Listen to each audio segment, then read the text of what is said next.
Nithyananda Paramashivoham. Om Nithyananda Paramashivoham. Om Nithyananda Paramashivoham.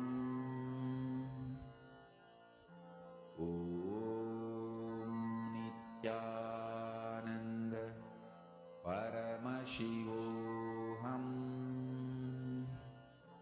Om Nithyananda Paramashivoham.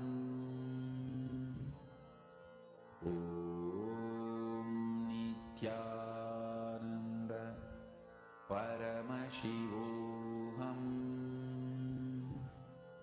Om Nithyananda Paramashivoham. Om Nithyananda Paramashivoham.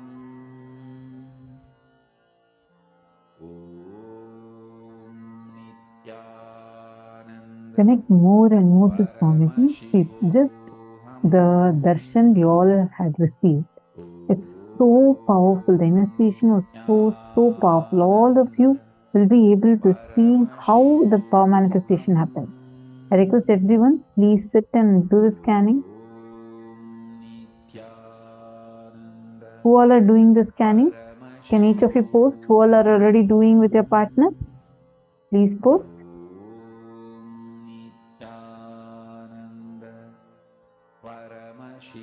Masonia Rao, if you're not able to find a partner within the program, you can find someone who's outside of the program. But please sit and do it now. I request every one of you to do. If you are already doing the power manifestation, please put yes on the chat. See, this is a very important time that we have, which is right after the darshan. So it's very powerful. Swamiji has just initiated all of us. I request all of you to please sit and do the power manifestation.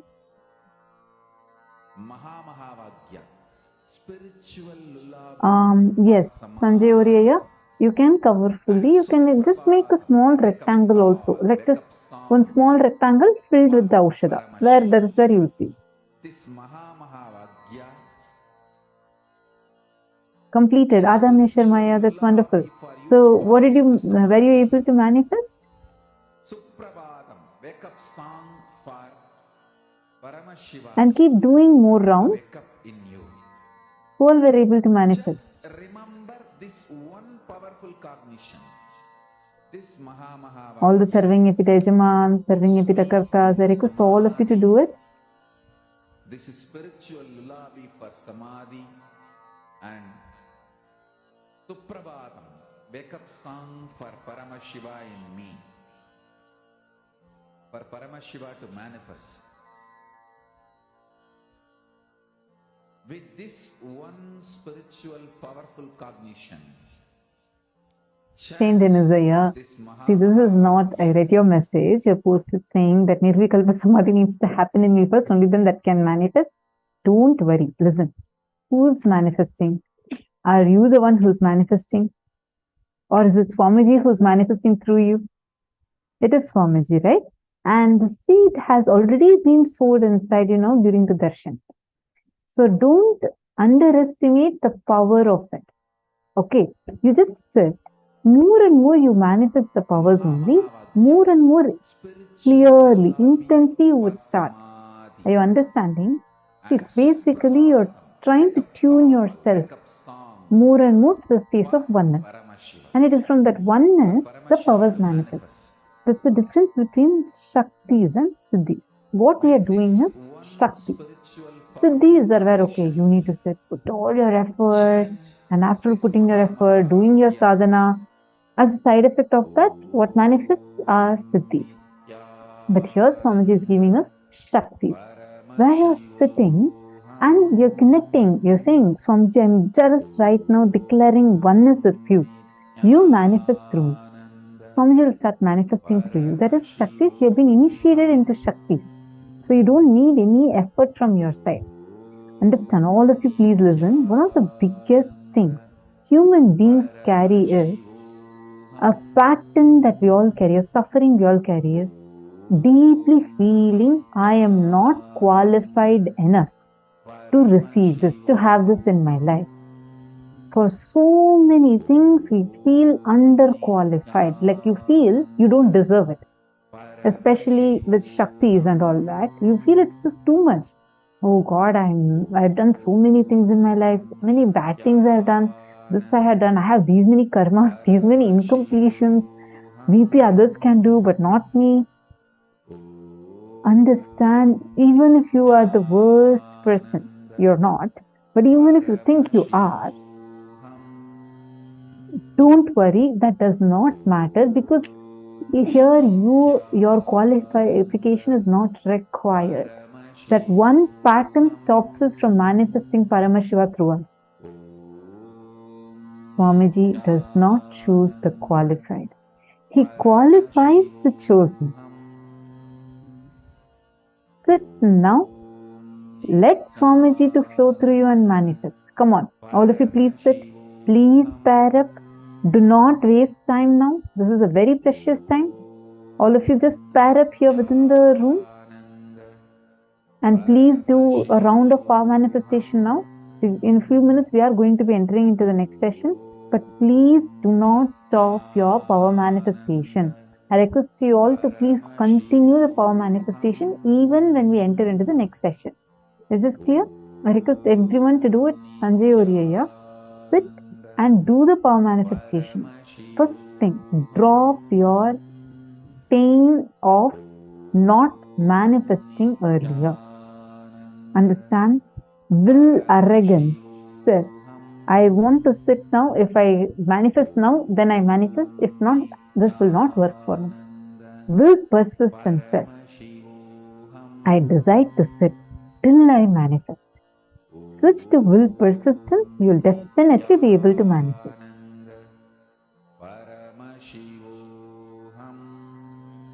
Okay, sit now.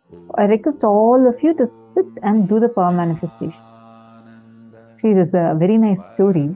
Once Narada, Devarishi Narada, he is traveling to Vaikuntha Loka to meet Mahavishnu. And on the way, as he is passing by, he notices Sadhu sitting and meditating on Narayana, Parandama, Mahavishnu under a tree. So as he passes, this Sadhu immediately sees Narada is going, and he goes and prays to him. Narada, are you going to be meeting Mahavishnu? And he says, yes, I'm going to be meeting Mahavishnu. And so the Sadhu says, can you do a small favor for me? Look, I have been meditating. Last 10 years I have been meditating. And I really want to have his darshan. Please can you ask Bhagavan when I can have the darshan of Mahavishnu? When I can have his darshan? Narada smiles and says, okay, I'll go ask and I'll come and tell you. He says so, and he starts continuing to walk. And then in some more distance, there's one more guy. There's another tree, and under that, this guy is also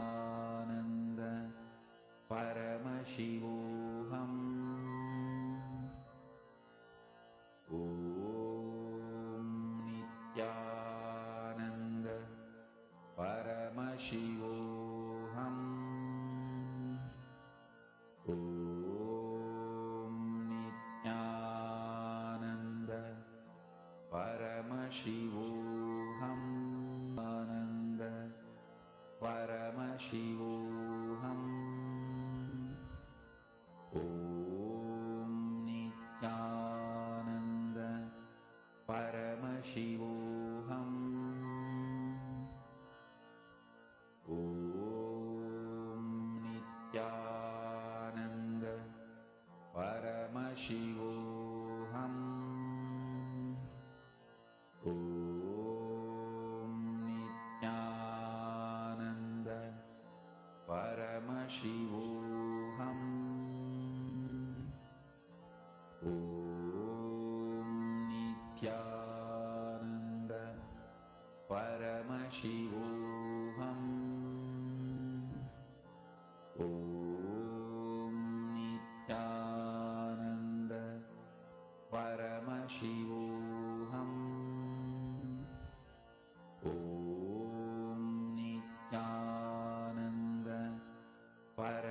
Paramashivoham.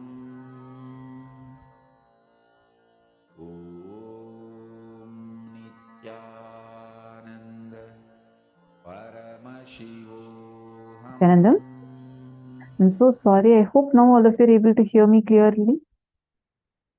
I think I got cut off in between.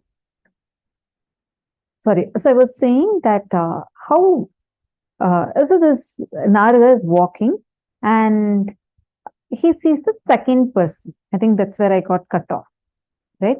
So he sees another big tree and one more person who's right under the tree.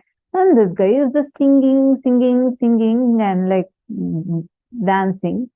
And the moment he sees Narada, he runs and falls at Narada's feet. And then he says, "Oh Lord, are you going to meet Mahavishnu?" Narada smiles and says, "Yes." And he says, "Okay, can you do a small favor for me? Look, last 10 years I have been here singing kirtans and praying to my Bhagavan, Mahavishnu. I just request if you could just please ask and let me know, when can I have Bhagavan's darshan? I'm just waiting for having Mahavishnu's darshan. Please, can you help me with that?" Then he says, "Yes," smiles and says, "Yes, I'll definitely ask and let you know." So Narada goes, meets Mahavishnu and comes back.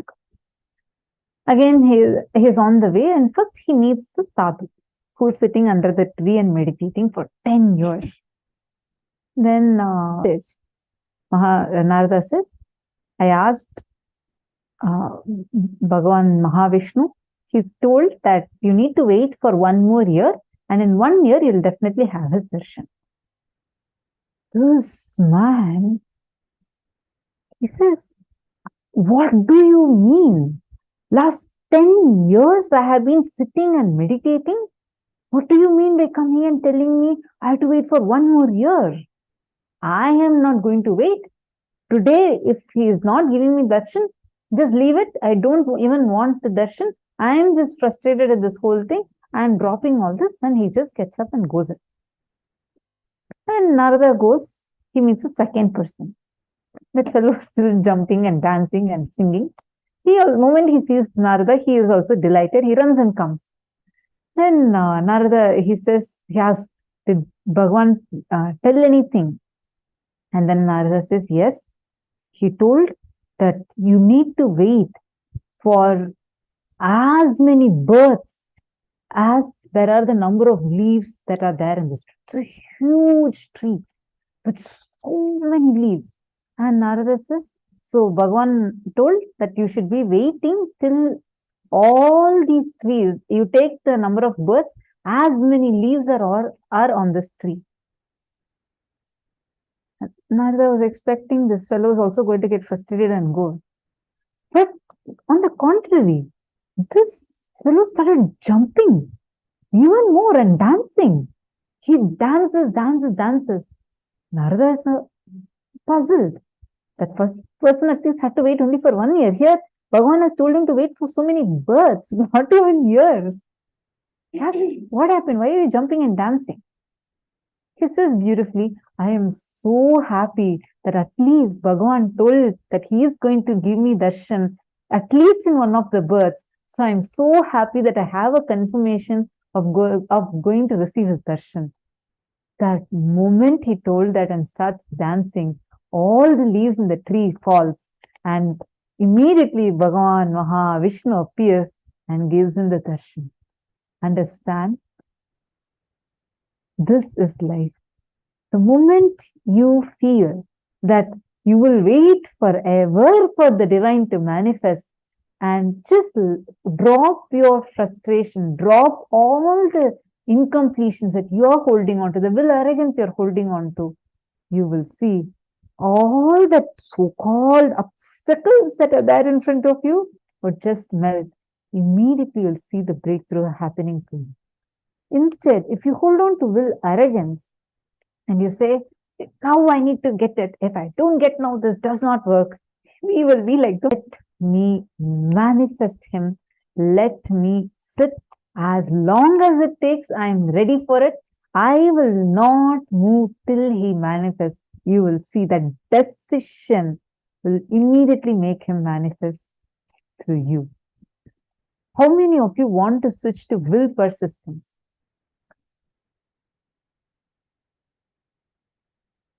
Just choose from now to sit in that will persistence and do the power manifestation. All right, now let's go to the next session where Swamiji is going to explain a very important revelation about how to move from lust to love. Let's listen to the revelation now.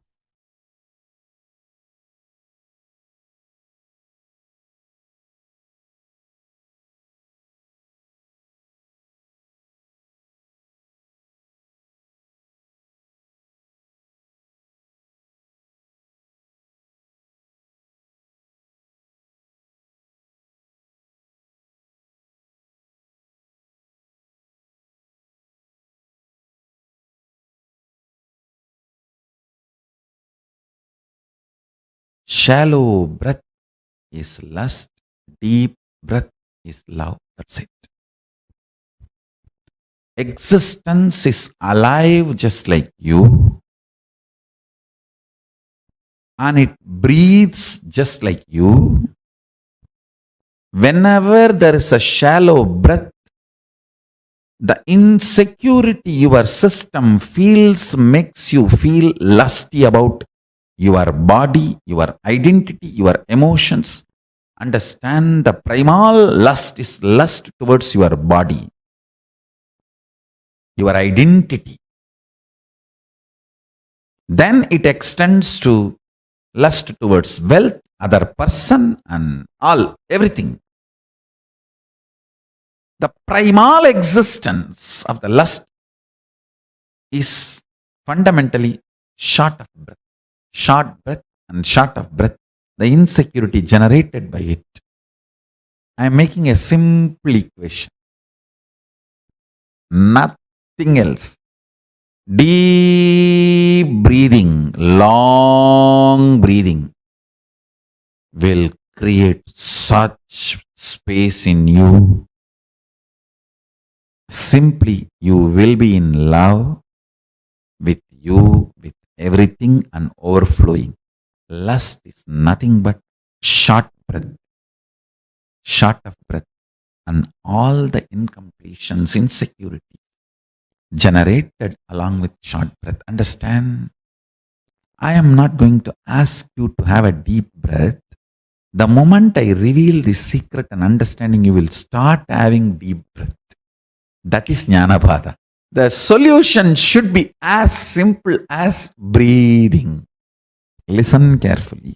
Just today, one of my disciples was asking me, Swamiji, one very important question. You are a macrocosm, and you have come down into this body as microcosm. How do you feel? I said, precisely, I feel I am a macrocosm because I have not come down. I have reflected myself into this body and woken up, started operating this system, not shrunk into this system.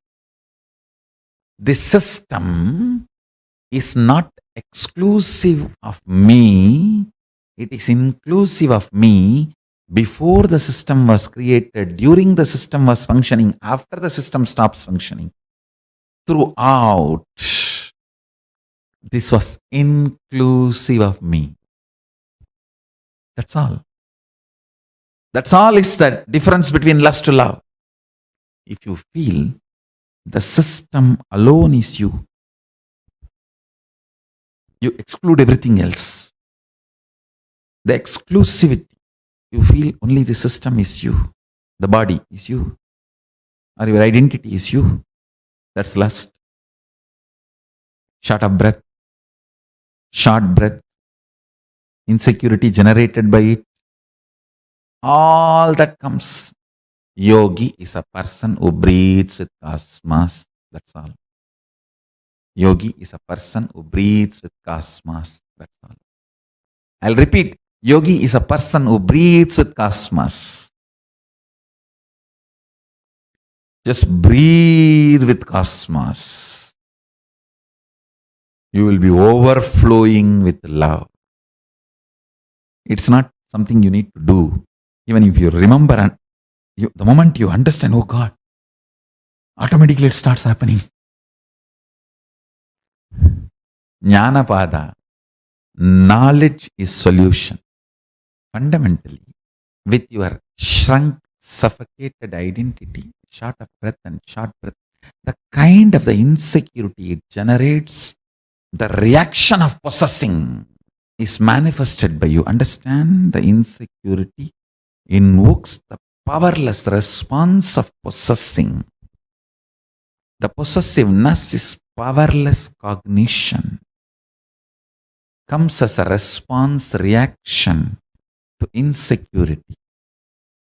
All insecurity is perceived by you first only as a short of breath. You can test any information or the moment you experience insecurity. It's a breath which gets first attacked. Understand? Deep breathing. Decide to breathe with the ocean, hills, life, river, tree, everything around you. Decide to breathe with Chandra and Surya. Decide to breathe with the whole existence. You'll be in love forever. I don't want to get into the nitty-gritties of do's and don'ts related to lust and love. Oh, if you marry this many times, lust can be transformed into love. If you don't marry at all, your lust can be transformed into love. I am not getting into any of that. I am not getting into the lifestyle related details of lust to love. I am straight getting into the jnana pada of lust to love. Understand? Jnana pada means just by knowledge you are liberated. No rules are given, no practices are given, no techniques are given, no methodology is given.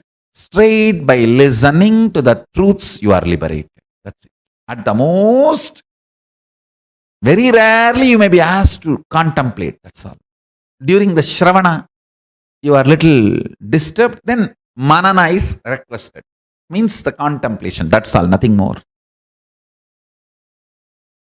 The whole satsang is 2 lines. Short breath is lust. Deep breath, long breathing is love. That's all. When you breathe with cosmos, you are love and you radiate love. Whatever toxification you have accumulated, whatever patterns you have gathered, whatever difficulties, incompletions you may have, understand? Your patterns are not the real problem. You operating them again and again is the real problem. With a deep breathing with cosmos, with a long breath, operation of the patterns will be destroyed. Operation of the patterns will be destroyed. Understand this truth.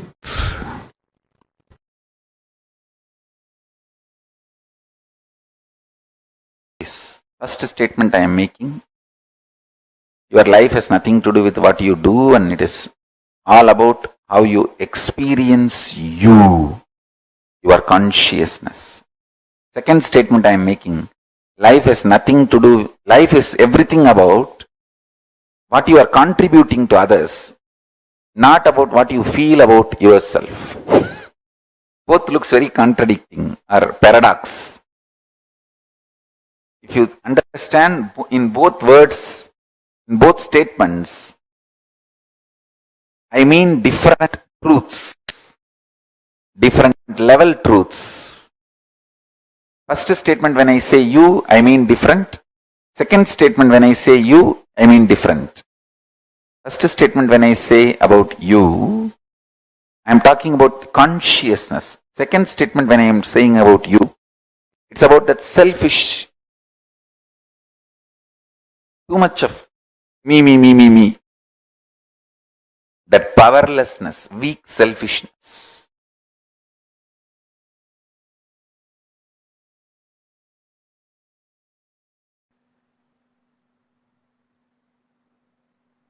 the level of consciousness, anything you declare, consciously decide, willpower is enough tapas. In the outer world, anything you declare as you, responsibility is tapas. Listen carefully. See, in the outer world, if you declare you are a president or a prime minister of some country, responsibility, taking responsibility for that work is tapas. Everyone who enters into politics imagines themselves, literally declares that they are the president or the prime minister or in the top position of their country's politics. Listen. In the outer world, anything you declare, you need to take responsibility for it. That is the tapas. If you declare yourself as a mayor of a city, you need to take the responsibility and fit into that shoes. That is tapas. If you declare you are chief minister or the governor of a state, you need to take the responsibility for that declaration to make that into reality. That is tapas. In the inner world, if you declare yourself as Shakti, as Paramashiva, or as Ganapati, or as Subramanya, you may declare whoever you want as you in the inner world. If you declare yourself as Paramashiva, or Parandama, Parabrahma, Parameshwari, anything in the inner world, will persistence is the only tapas. See, when you declare you are Paramashiva, naturally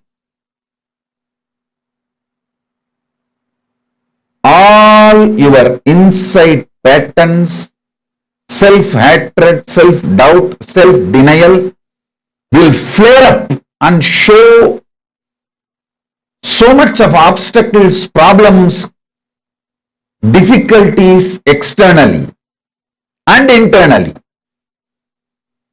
But you standing with will persistence, I will see everything as Paramashiva. I will face all these self-doubt, self-hatred, self-denial. Even the doubt whether I am Paramashiva or not, I will face it from the space I am Paramashiva. How Paramashiva will face self-doubt, same way I will face. How he will face? He will just burn it. Tripurasura. Tripura Asuras are the self-doubt, self-hatred, self-denial. How he dealt with them? He just burnt them. Same way, I will burn my self-doubt, self-hatred, self-denial just through will persistence. Listen. In the conscious world, anything you declare as yourself, will persistence for it is tapas. In the external world, anything you declare about yourself, taking responsibility for it is tapas. Now listen.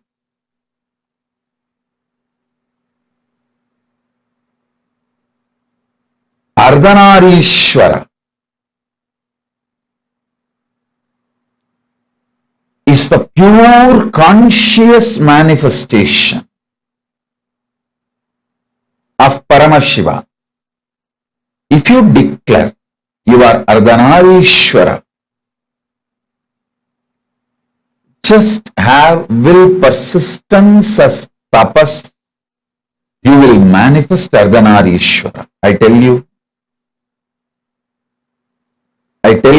manifesting Ardhanarishwara is the ultimate sexual fulfillment. Neither womanizers nor nymphomaniacs taste even the glimpse of what is Ardhanarishwara. Listen. Womanizers use women more like scratching for itching. Actually, if you want to kill a monkey, you don't need to do anything big. Just if you make a small wound in the hand, very small, just one small needle, that wound is enough because the monkey cannot keep quiet. It will go on the scratching. After 2 days, even if the wound heals by itself, monkey will scratch again and make it as a big until it becomes septic and finally dies. The monkey will not allow it to get healed. A small wound is enough for the monkey to kill itself because of that itching and scratching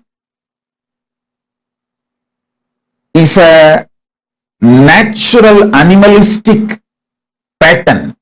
Listen, the sex of the womanizers is exactly the animals itching and scratching. You will not find any love, any romance, any consciousness involved in it.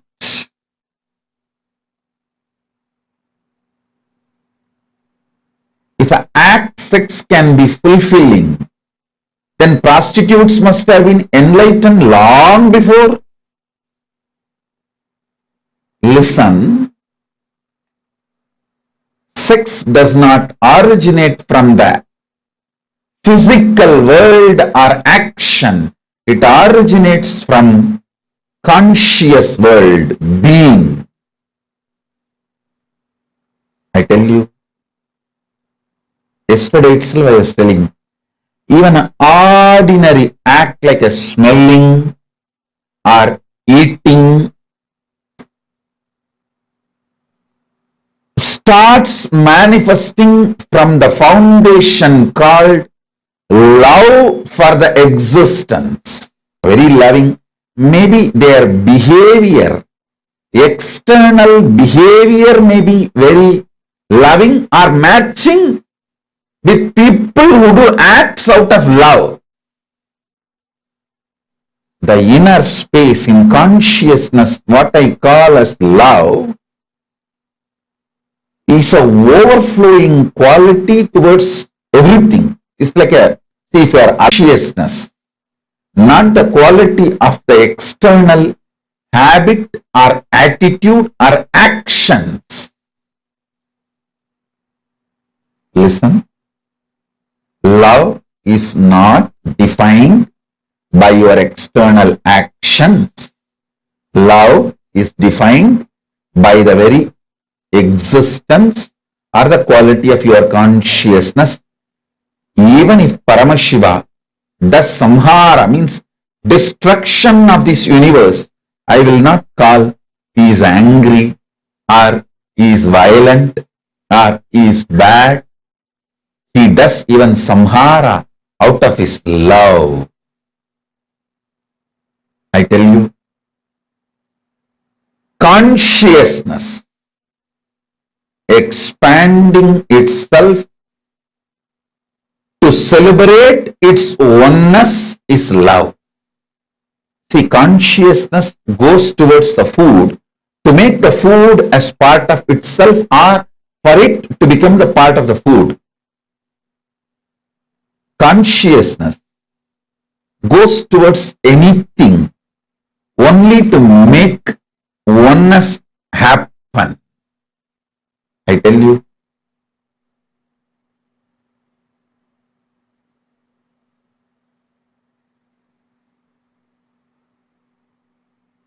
nothing is inauspicious if you understand love. Everything is inauspicious if you don't understand love. Sex is the amazing expression of that love to make another one body into oneness with you and you with that body. Listen. When your consciousness, if the same consciousness without love moves towards the food, it wants to grab that food and destroy it and manipulate it and exploit it. Food lovers never become obese or diseased or ill. Food manipulators become ill, diseased. How many of you understand what I am talking? Food lovers never become obese. Food lovers never get disease. Food lovers never get any illness related to food patterns, food habits, and food eating style. It is food manipulators. People who rape food. Understand this word. People who rape food due to food pornography. I coin a new word, pornography. What is food pornography? Too much of advertisement about the food using colors and arrangements. People who are triggered by the food pornography and rape food get diseases related to eating patterns and food.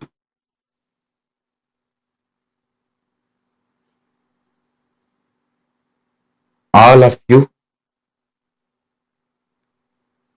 again and again listen to this powerful cognition and carry in you. Listen.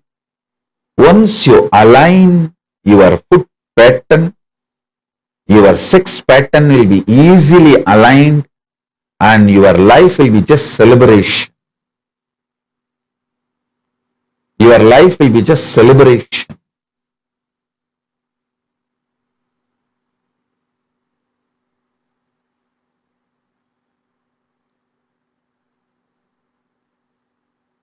So listen carefully. Listen intensely.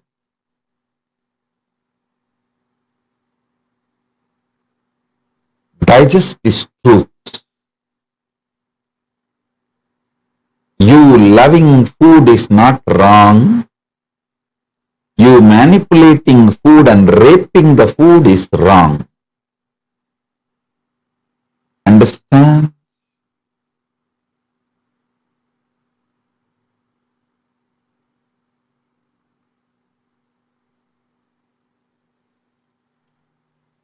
If you love food, you know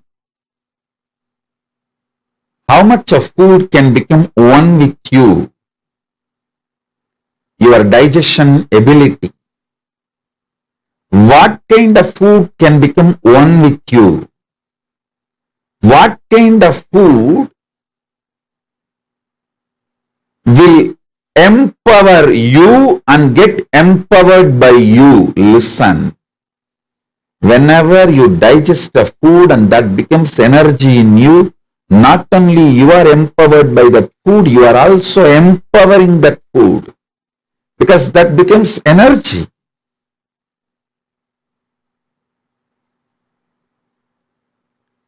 Whenever there is a problem due to food inside you,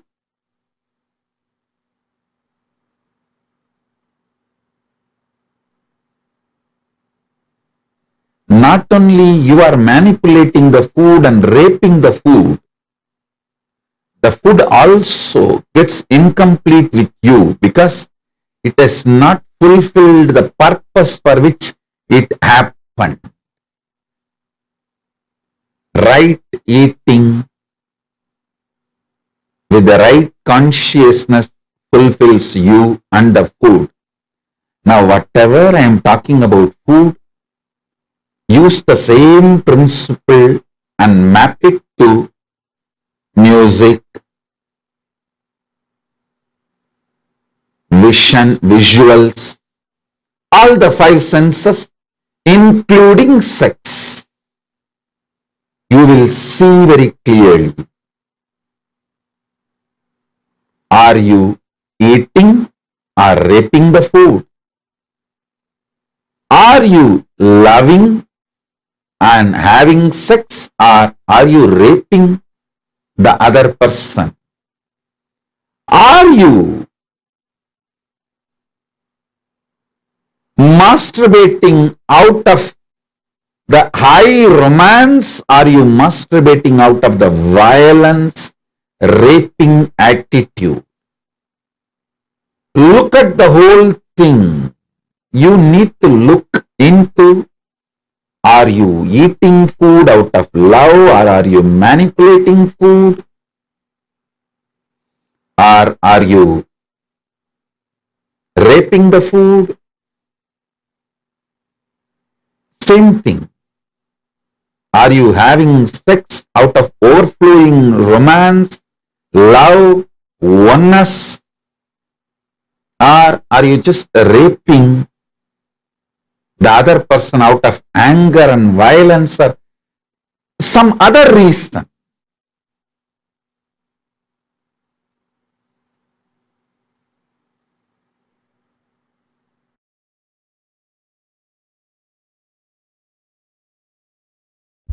Understand?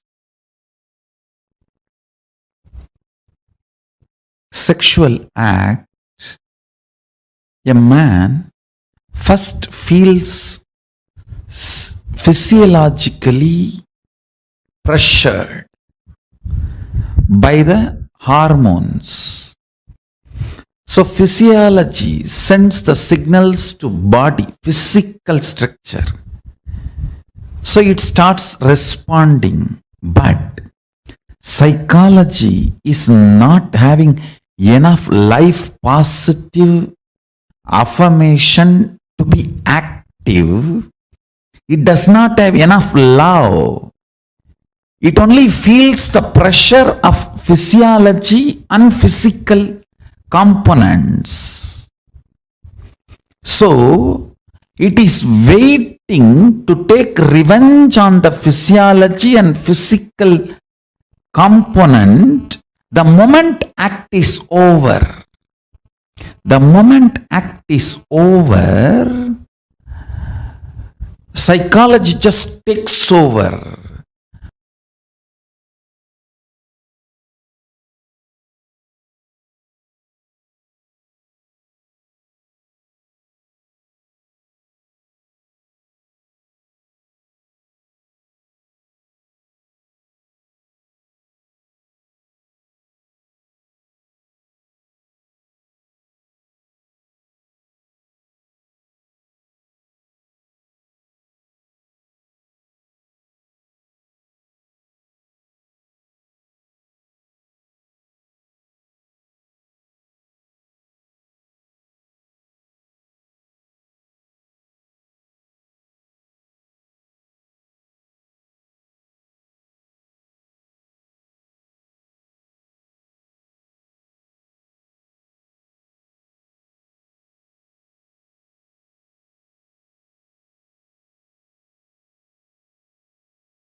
Building you, manifesting you, like how from mud the pot is made, same way I'll teach you the science of using consciousness and manifest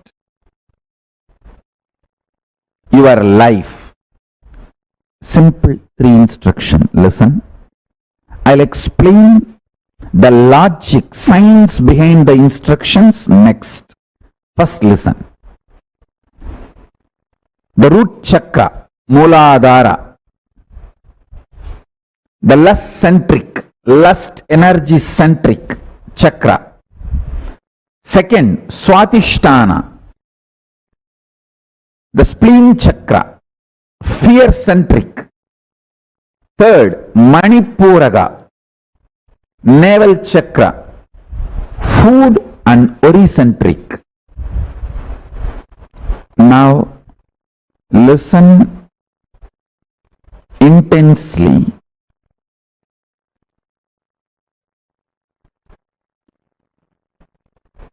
In the lust center, there is no difference between your visualization and actual action. The actual actions impact and your visualizations impact on your life. If you see, the actual actions of your lust may have only the legal implications externally. Other than that, other than the legal implication, whether it's a legitimate wife or illegitimate or gay or lesbian, other than the legal, socio-legal component of the sexual act, the act or the mental action, please understand, words, very raw, your fantasy, your pornography, your masturbation, all this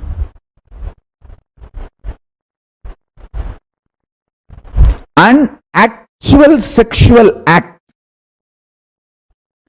this too, if you see all the mind related sexual actions, body related actions, other than the legal implication, there is no two difference, there is no second difference on the consciousness between these two. Let me put it more and more straight, because I am talking to the large open audience. My words need to be very clearly spelled out.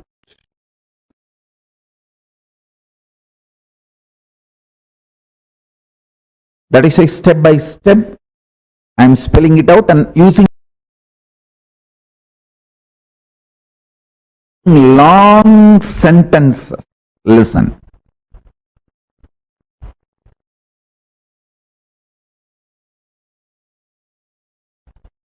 Consciously, your visualizations about sex, pornography, masturbation, all these has the same effect as physical act. And I am not going to say physical act is good, bad, right, wrong. If this is same, then why not go for physical act? All those logic I am not going to analyze. I am going to reveal some of the most important truths for your enlightenment. Let me stop from the angle of attending to this whole issue only from the angle of enlightenment. Listen. Listen sincerely. Let me give you some of the conclusions.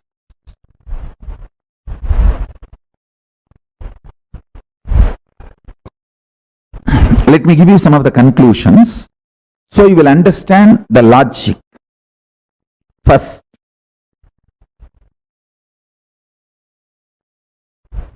mentally digesting all the fantasies of sex, body pleasures, completes your being, liberates you from undersexed or oversexed bondage ideas. Man or woman, person, who always equates sexual pleasure to the sexual act, feels either undersexed or oversexed, feels all the time others are oversexed and they are undersexed. Too much of complicated relationship with sex leads to complicated relationship with the body, leads to complicated, very frustrated relationship with the thinking itself. Please understand, this is too important thing you need to know.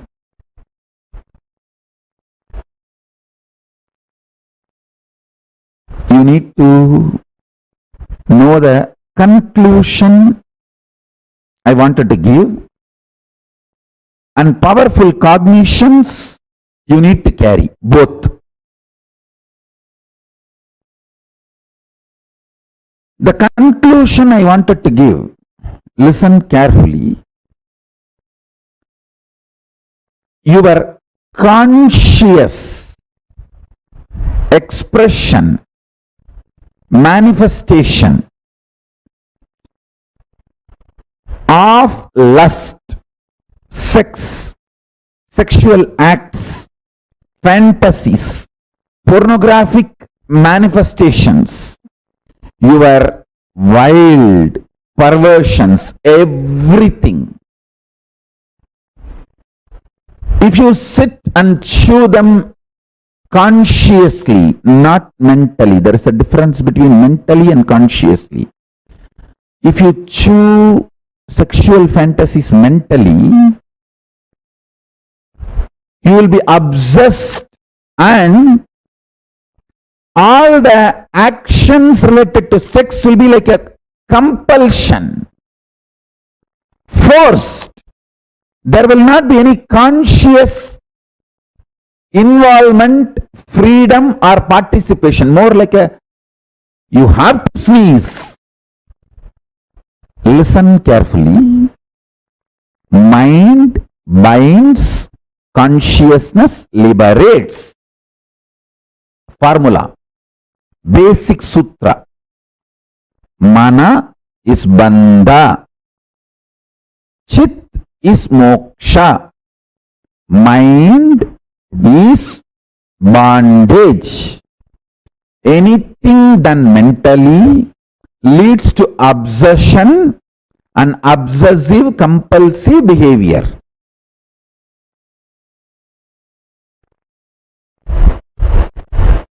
Consciously, when you engage with your fantasies, desires, sex related right, wrong, good, bad, socially accepted, legitimate or perversion, anything. If you can consciously use your visualization and get involved, you will be liberated without need for the physical act from the feeling of undersexed or oversexed, denied or exploited, all the incompletions, frustrations related to sex. all human beings feel, whether they are having legitimate marriage relationship or outside marriage relationships, whatever may be, irrespective of age, the fundamental root cause is sex remains as obsession, compulsion. The act does not have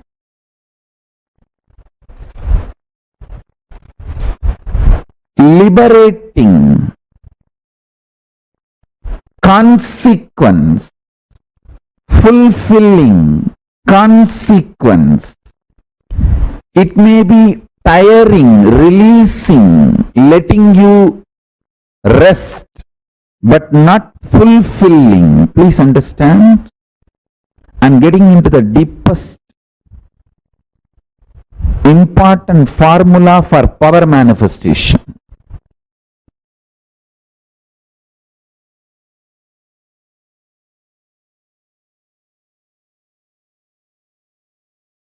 All the 5 perceptions you carry about sex, all the 7 perceptions you carry about death. I will explain all these 5, 7, everything. Why I am saying 5, because the Mooladhara has a 4 petal and center core. That's why 5. Mooladhara is the chakra, the sex chakra. Swadhisthana carries 7. It's actually the 7 perceptions of death, 5 perceptions of sex, 7 perceptions of death. It is false or lie. If I say it is false, you will try to argue with me. Oh, you don't know, Swamiji. I am really undersexed. It is a truth. It's not false. It is based on the facts. Hey, listen. Anything I say, true or false, you will start arguing. It is not lie, it is this, it is that, all that I am telling you. This very fundamental foundation perception is delusion, I tell you.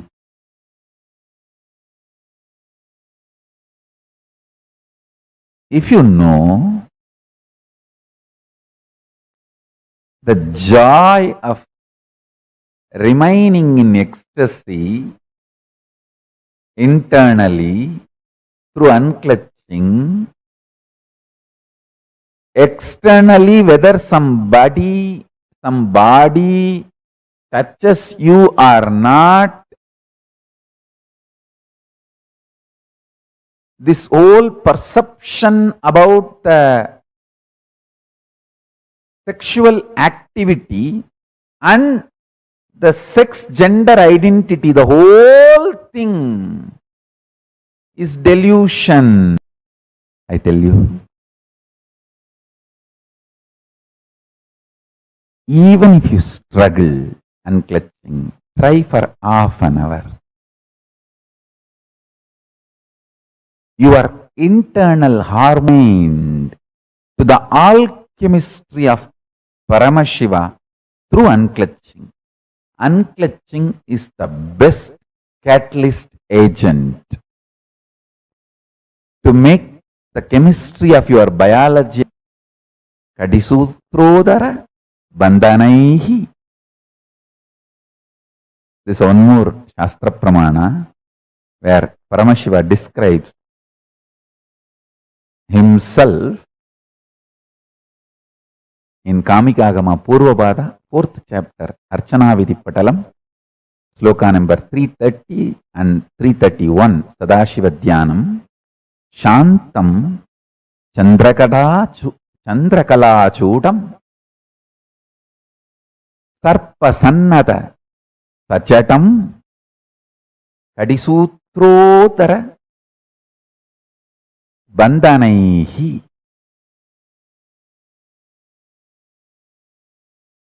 I'll read out the translation.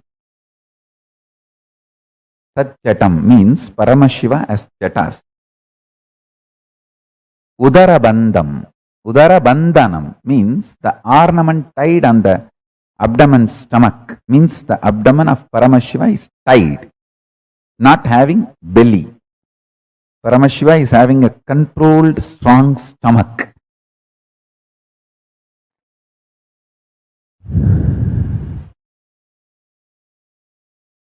Listen.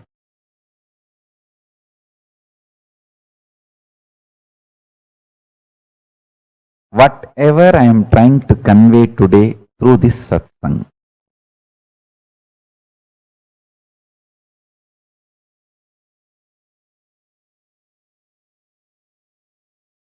whole unconscious humanity is playing prank on you.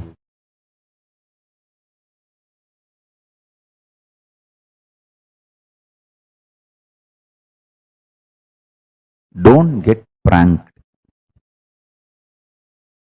Wake up to the reality by just half an hour unclutching.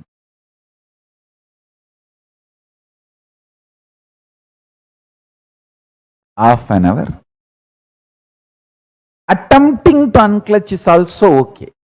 I am not even saying you should master unclutching. Attempting to unclutching is also okay.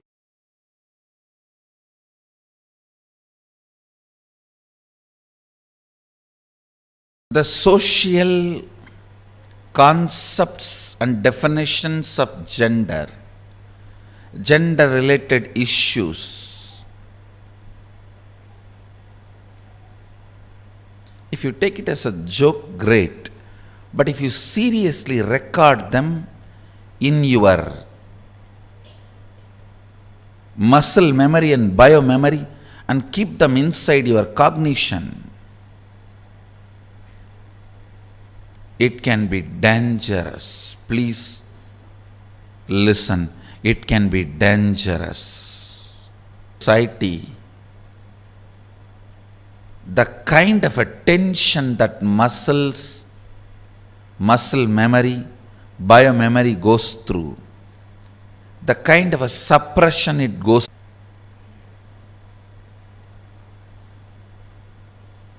is hell. Such punishment for whole life. And the worst thing is,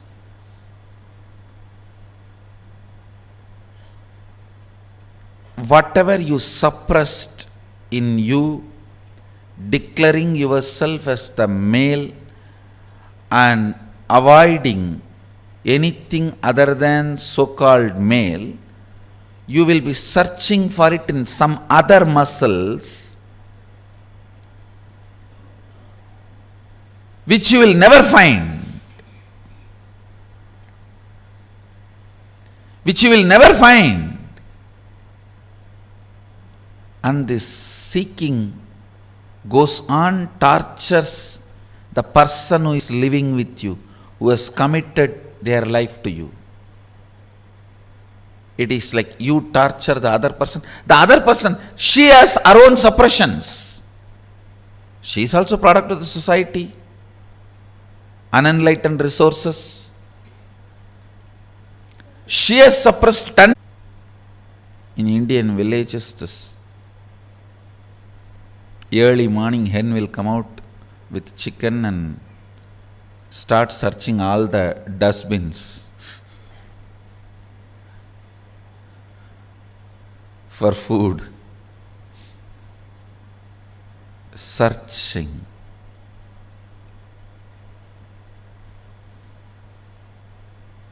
Searching in others for the suppressed component in your muscle.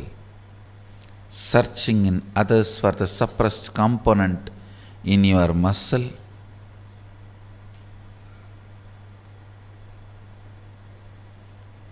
Is the most frustrating thing that can happen to anybody in life. Even if you are a potato couch, because you did trial and error on yourself, it's easy to get you out of it. But the patterns you pick up from others, believe it as your muscle memory, install it in your biomemory, takes such long completion, requires strong completion process for you to get out.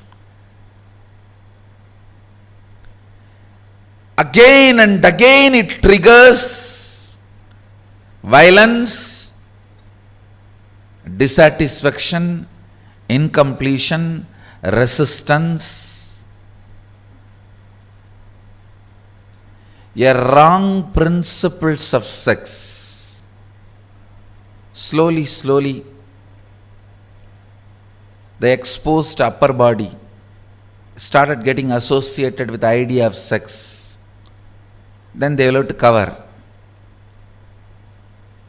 Then now even the exposed shoulders gets associated with the idea of sex.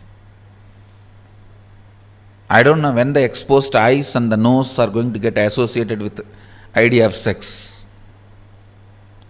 And then you have to wear complete covering.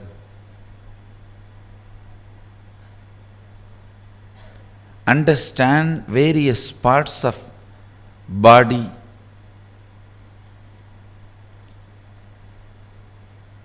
triggering various ideas, concepts, patterns in your system shows how the society is going lower and lower level, and our common agreements are sinking deeper and deeper and stinking.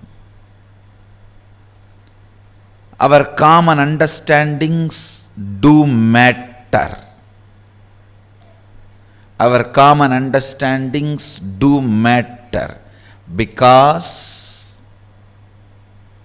knowingly or unknowingly, even if you understand the higher principles, in your day-to-day life you are forced to live the common understandings.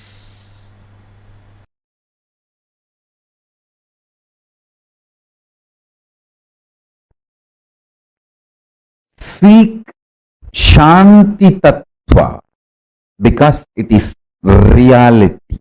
It is experiential reality, existential possibility, ultimate space to reside. Seeking for happiness is myth. Seeking for happiness is the myth. Because the idea of happiness is myth.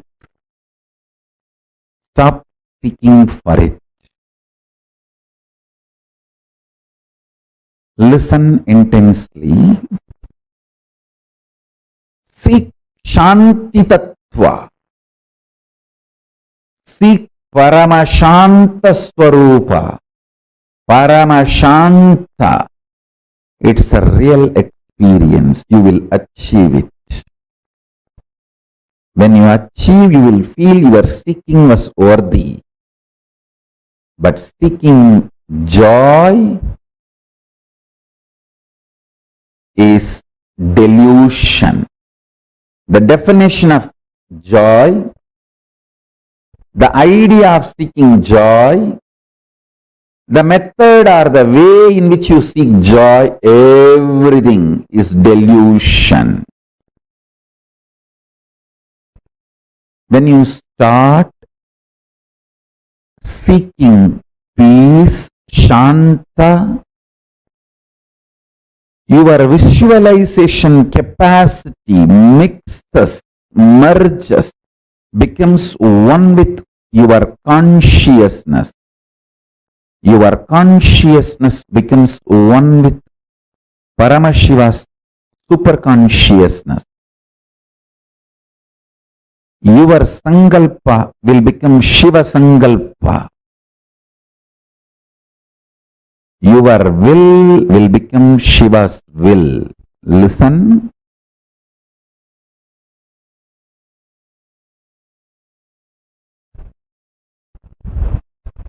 Seeking joy is absolute stupidity, foolishness, delusion. Seeking peace, Shanta. I don't want to use the word peace because there is no other word. I'm using peace. Peace is too small word. Peace is important word to translate Shanta. Shanta is one of the non-translatable Sanskrit principle. Listen.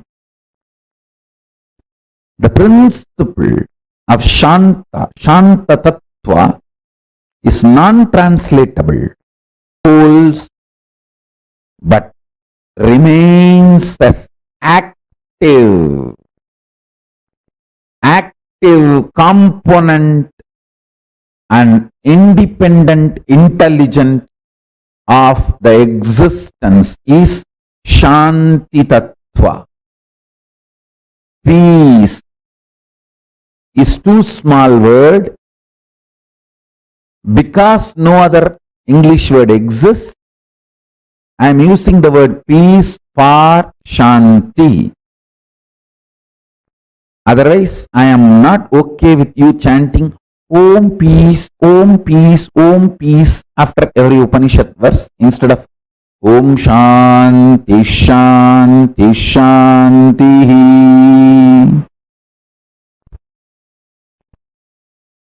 No, Om peace, Om peace, Om peace. No.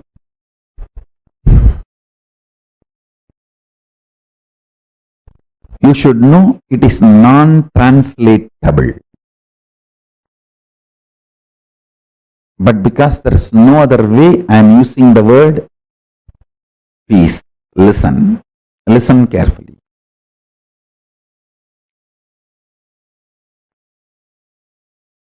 Start seeking peace. Your mental capacity, visualization capacity, your capacity to get excited, your capacity to get emotional, your capacity to become active, your capacity to become energetic, your capacity to be alive, all this will merge into your consciousness and Paramashiva's space. Paramashiva himself will start manifesting in you. Seeking joy will make you more and more grasp. It will bring you down from consciousness to emotional, emotional to mental, mental to physical grasp. Start seeking peace, you will move from grasp, physical to mental, from mental to emotional, from emotional to visualization space, and from there you will move to consciousness and to super consciousness itself.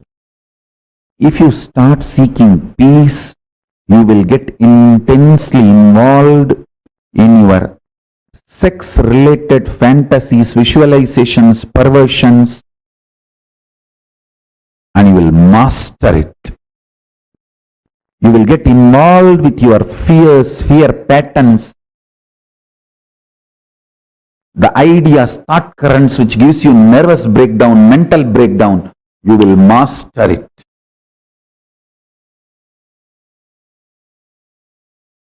You will get involved with your unconscious food patterns. Understand? Sex,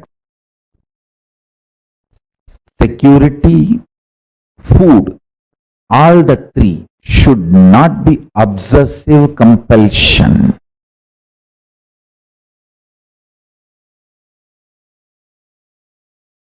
When these three are obsessive compulsion, you are a slave.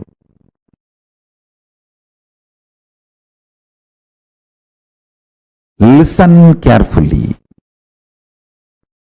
Will create more and more bondage. Eating for the sake of joy will create more and more bondage. Listen. If you start eating to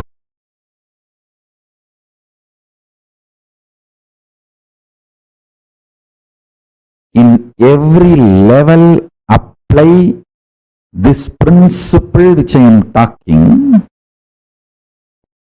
personal,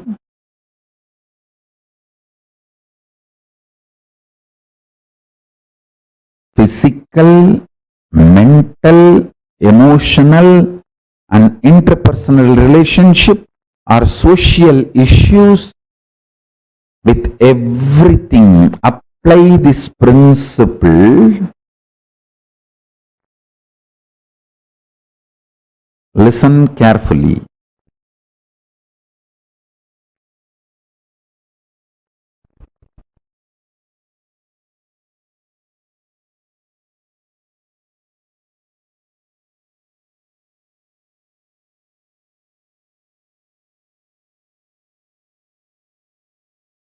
Whenever I give an example to explain a principle, just don't hold on to the example. Example, I map it into one small problem, but use that principle in everything you face in the life. In everything you face in the life. In everything in your life, seek Shanta. You will achieve it. Not joy. People who seek joy feel whole life is a struggle. Life will be struggle as long as you feel you want to get out of it. Now your life is a struggle. At one point, everything will become peaceful. You will be out of it. Everything will be joyful. Listen carefully. People who seek joy feel always life is filled with conflicts. People who seek peace realize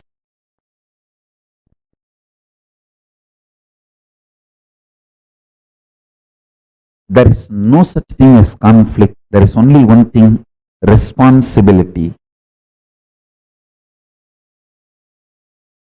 Life is all about raising the standards of your responsibility. Raising the standards of your responsibility. What do you call as conflict? Raising the standards of your conflict. Raising the standards of your struggles, raising the standards of your wars. Don't fight with cheap people. Don't keep your wars cheap. Don't keep your conflicts cheap. Because you don't have confidence on yourself, you are afraid you may be physically broken, mentally broken, psychologically broken, emotionally broken, economically broken, consciously broken. You keep your struggles, wars, conflicts too cheap and low. What I mean by visually getting involved, consciously getting involved with your sexual fantasies, perversions, without the physical act. consciously getting involved with your insecurity, fear patterns without physically trying to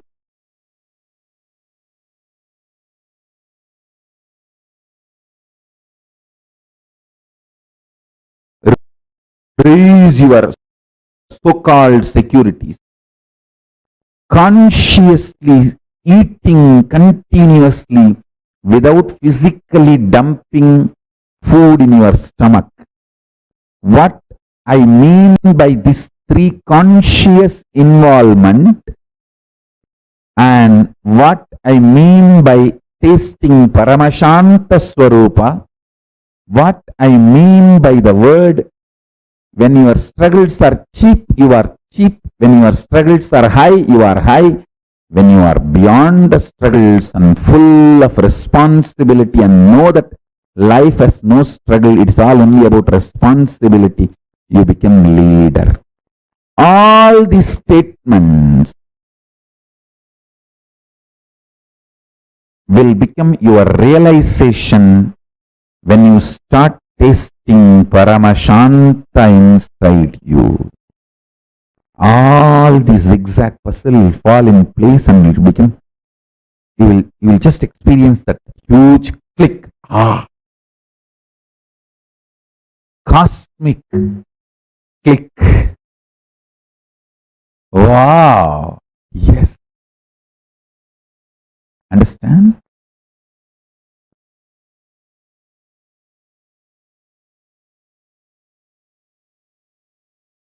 I am not here to teach you. I am here to initiate you. My initiation will teach you.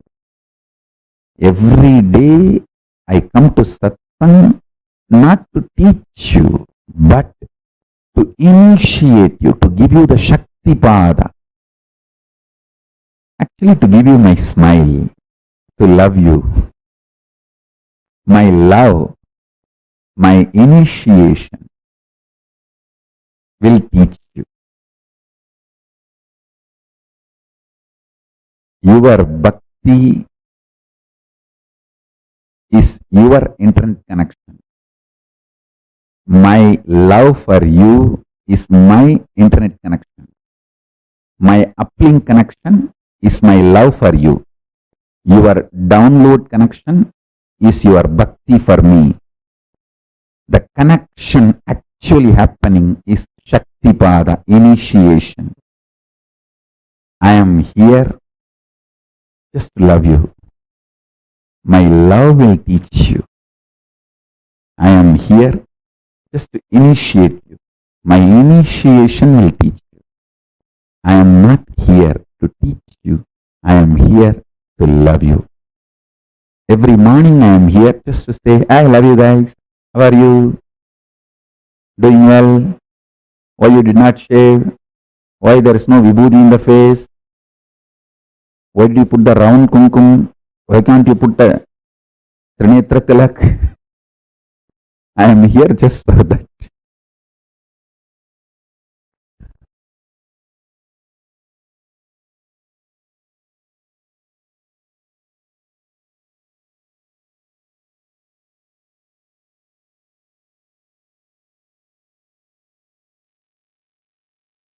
Nithyananda.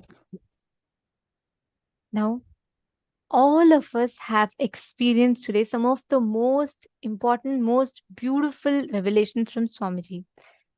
From understanding what is Tantra, understanding our gender, the right diagnosis of gender, completing with all the powerlessness that has been embedded into us by the society, Swamiji has taken us through one of the most important journeys where we are discovering our own gender. And this brings us all to the conclusion of our day today. We are all ending the day 20 of this Paramashivoham, and tomorrow is the last day of the program. Tomorrow, the whole day ultimately is about learning to radiate Paramashiva. And we have a very exciting condition for tomorrow. So all of us are supposed to be dressed up as Swamiji. Choose any form of Swamiji that you love, with a turban, the chattas, however you like. Choose any picture of Swamiji and you are going to dress up tomorrow exactly like Swamiji and come for the program, because tomorrow our experience is about manifesting Om Nithyananda Paramashivam through all of us. Literally manifesting that Mahavakya itself through us, experiencing that Paramadvaita with Swamiji. And for that, one important thing is dressing up as Swamiji and coming for the program. How many of you are ready for this? Who are saying, yes, I'm going to do it? Choose a picture and make sure you're getting ready as exactly like how Swamiji would be. Choose any picture of Swamiji. Try to match the same color, try to wear similar jewels and everything.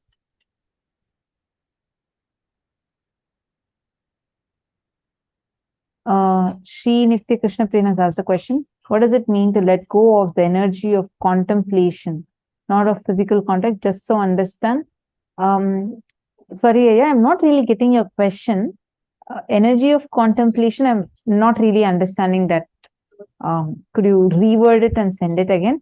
And actually, we are too beyond the program time.